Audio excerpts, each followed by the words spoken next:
Hi everyone, welcome back to Novel Nomad and welcome to my Reading Rush Readathon TBR.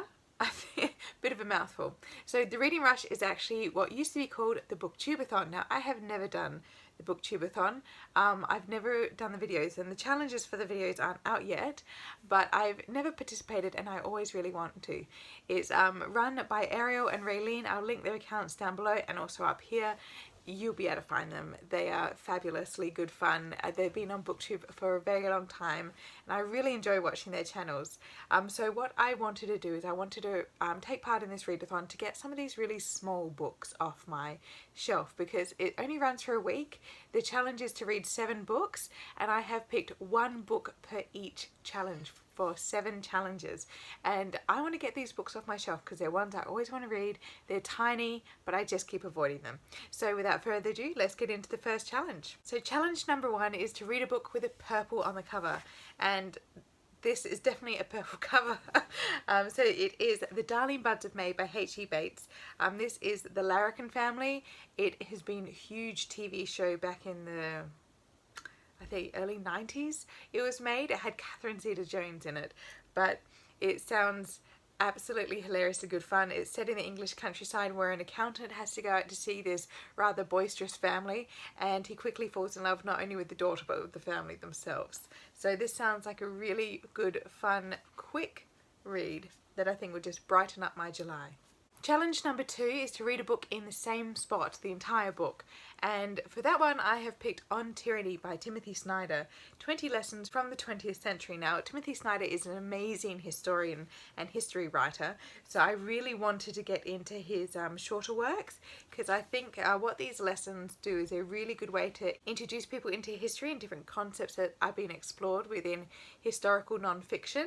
So I really want to see what this one is about and see if I can recommend it to all you lovely people, especially if you want to get into some more 20th century history writing. Challenge number 3 is to read a book that you meant to read last year. Now this one is coming from my Victober TBR, and that is the tiny little black classic. I especially want to read Mary Shelley's Matilda because I do love Frankenstein so much and I haven't read any of her other works.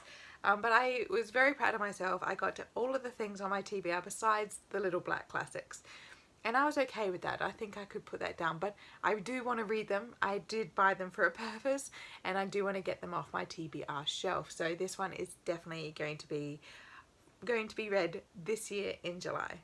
Challenge number 4 is to read an author's first book or their debut work, and that is going to be The Girl of Ink and Stars by Kiran Millerwood-Hargrave.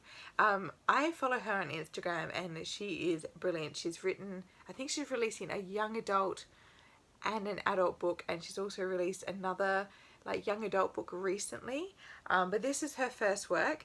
It was given to me by my absolutely beautiful friend Alyssa for a birthday present, and I haven't got around to reading it, and I just felt so bad because I always love reading presents because it was picked for a purpose or someone thought you would really enjoy it, so it is really a personal recommendation. So I definitely want to read this one and send all my love to Alyssa for buying me this book.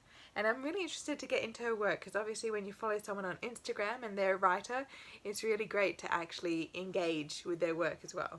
Challenge number 5 is to read a book with a non-human main character, and I'm going for one that comes highly recommended, and that is All Systems Red by Martha Wells. This is a novella and the non-human main character is a cyborg robot. I'm not quite sure. I think it's a murder bot, so I think it's a she as well.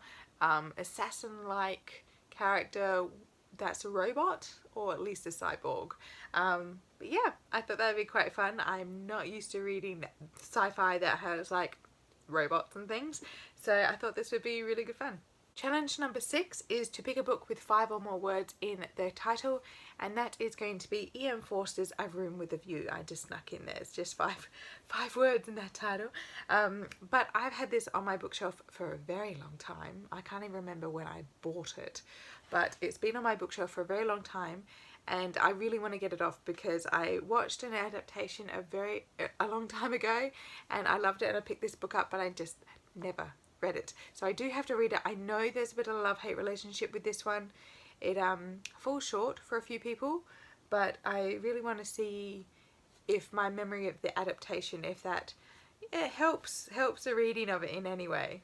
And finally, challenge number 7 is to read a book and then watch the movie adaptation afterwards.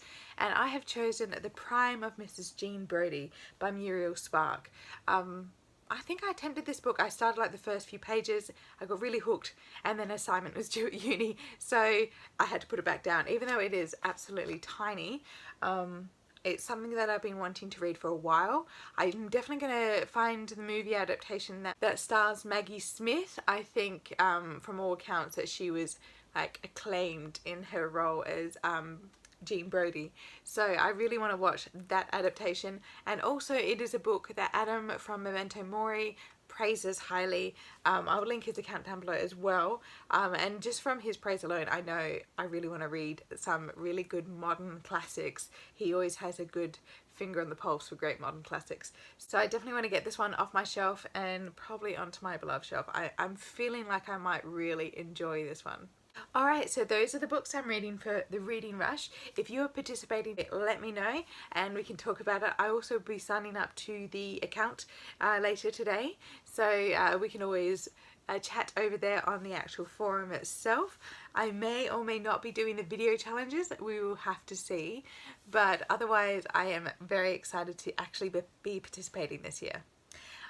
Otherwise, for the rest of my July TBR, I have a bit of a self-challenge for the first part of July, and that is to read books that I have been personally recommended, because during my Women's Reading Month in June, I read quite a number of books that I was personally recommended, and I loved all of them. I had such a good reading month for June, so I wanted to go through my shelves and see the ones that were bought for me or were actually given to me and recommended to me by my friends. And I asked one of my really good friends, Chloe, who I travel with quite a lot, and I asked her to give me all of the recommendations that she's been really hounding at me to read, and so I decided I will read them in July and get them off my shelf so we can have a wonderful big chat about all the favourite things. And this is not just books, this is going to be TV shows and movies as well. So books first though, she has been hounding me to read The Six of Crows by Leigh Bardugo. I also have Crooked Kingdom by Leigh Bardugo, so I thought I might as well read the duology at the same time and then we can fangirl together, because if Chloe likes it, I think I will love it too. Next, Chloe recommended for me to watch Anne with an E on Netflix. So that is the Anne of Green Gables adaptation. I am very nervous about watching this. I think it's because I had such a lovely idyllic experience with Anne of Green Gables, and then the Megan Fellow one that was done in I think the late 80s, early 90s. That was such a beautiful adaptation, and it just hit the spot of my imaginings for Anne. And this one sounds a bit grittier. I do like when adaptations really adapt and challenge a classic novel, but I'm not sure. So I am definitely going to watch it, and then I can definitely say if I love it or if I don't. Also, I will be watching Ex Machina, which is a sci-fi movie, not TV show, sorry, movie. And I usually don't watch that many movies because obviously I'm reading all the time. But I hope that will be a really fun experience as well. I will also be reading my book club reads for the month, and for my breakfast book club, which you can see on Instagram. I update that quite regularly, and that is going to be The Pearl Thief by Fiona McIntosh. This is one of Fiona McIntosh's historical fiction. She does write quite a bit. I think she used to write high fantasy, but now she's more into the historical fiction, and I believe this is set during Europe, either pre-World War II or during World War II. So that should be quite fun. And for my sci-fi fantasy feminist book club, the giant mouthful book club, we are reading A Darker Shade of Magic by V.E. Schwab, which has also been a YA book that's been on my shelves for so long, and I just haven't got it off. So I'm so glad I'll be getting to all of these amazing reads in the month of July. So let me know what you're planning to read in July, if you're planning to participate in the Reading Rush, and we can just chat about it down below, all these amazing books. I will be doing the Reading Women Month June wrap up soon. I am still finishing off a book and I am very much invested in it. So I think I want to finish that book and then I'll do the wrap up. So I'll have a full account of all the books that I read, mainly during June. Even if it ticks over into July, that's okay. Alright, so I hope you have a wonderful day and I'll see you next time. Bye!